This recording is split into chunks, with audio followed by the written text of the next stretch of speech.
Welcome to today's explainer. If you're the kind of person who just loves to strip away all the noise and get straight to the absolute structural core of an idea, well, you are in exactly the right place. Today, we're cutting right through the theoretical fluff to look at a critical, highly time-sensitive question about the future of cybersecurity. We're going to break down the massive digital shifts expected over the next couple of years and identify exactly who needs to be preparing, like right now. We'll be looking at the evolving threat landscape, the unique pressures facing emerging markets, and why just sitting back with a passive approach to defense, that's just not going to cut it anymore. So let's jump right in. Okay, let's dive into this. Our entire focus today stems from this one core question. Which industries need VAPT services in India in 2026? I really want you to just sit with the cognitive weight of that for a second.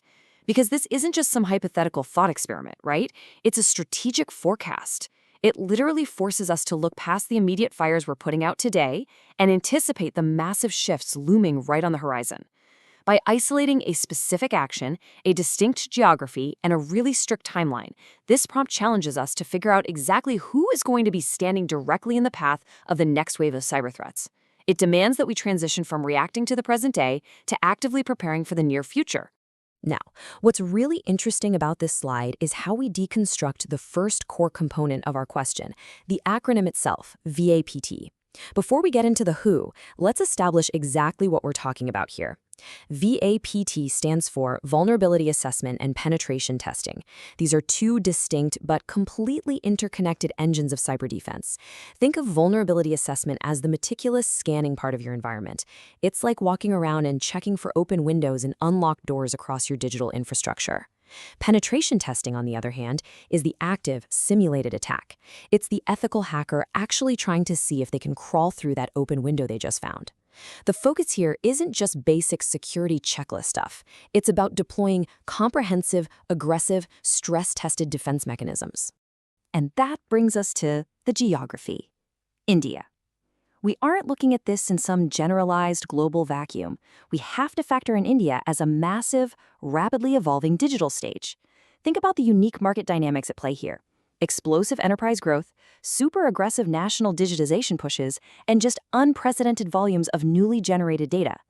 As more and more businesses scale up their cloud infrastructures, and as digital payment gateways become literally ubiquitous across the entire country, the attack surface expands exponentially. The sheer scale here means that vulnerabilities aren't just IT problems anymore. They are systemic business risks.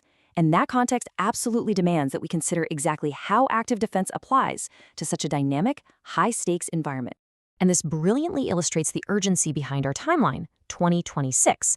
Notice how we aren't talking about some vague point way out in the distant future. 2026 isn't just a date, it's a looming, actionable deadline. It's close enough that the structural groundwork for defense literally has to be laid today, but it's just far enough away that the threats will have evolved significantly from where they are right this second.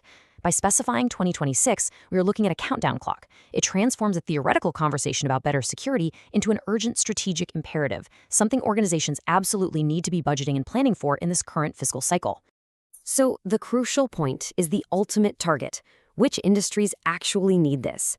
The vulnerability landscape is constantly shifting, and the hard truth is that the need for VAPT services will not be distributed equally. Certain sectors are finding themselves planted firmly in the crosshairs as we approach 2026. Take healthcare, for example. As patient records and hospital infrastructures get rapidly digitized, that whole sector becomes a prime target for ransomware. Then there's the financial sector, dealing with an absolute explosion of FinTech platforms, where any vulnerability translates directly to massive financial losses and huge regulatory penalties. And we absolutely cannot ignore critical infrastructure, power grids, and transportation networks that are increasingly coming online. Evaluating these varying risk profiles shows us exactly who needs to aggressively stress test their systems. Let's move to and see how this builds a clear roadmap for action. To tackle this effectively, organizations have to look at a three-step framework. Step 1. Identify the fundamental need for VAPT within your specific operations. You have to understand exactly why active defense and simulated attacks are becoming non-negotiable for survival. Step 2. Apply that understanding directly to the Indian market's specific regulatory environment. We're talking about regulations that are rapidly tightening around data protection and breach reporting. In Step 3, project those vulnerabilities forward to the 2026 horizon. You need to anticipate how threat actors are going to adapt and automate their tools over the next couple of years. It's a very direct, highly analytical approach to preparedness. The reality of looking toward 2026 is that it exposes a rapidly shrinking window of time. We are constantly having to compare our undefined present day against that explicit looming deadline. And the core warning here is incredibly stark. Whatever state of cybersecurity an industry possesses today is almost certainly insufficient for the threat landscape of tomorrow. Actually, let's be real. It is insufficient. As malicious actors use increasingly sophisticated tools, like AI, to automate and scale their attacks, the gap between today's static defenses and tomorrow's dynamic threats grows significantly wider. That exact gap is where VAPT services transition from a nice-to-have security feature into a critical baseline necessity just for staying operational. We've unpacked the shifting landscape, the urgency of the timeline, and exactly which sectors are facing the absolute highest stakes. But, a truly great analysis doesn't just evaluate the wider world, it asks about you.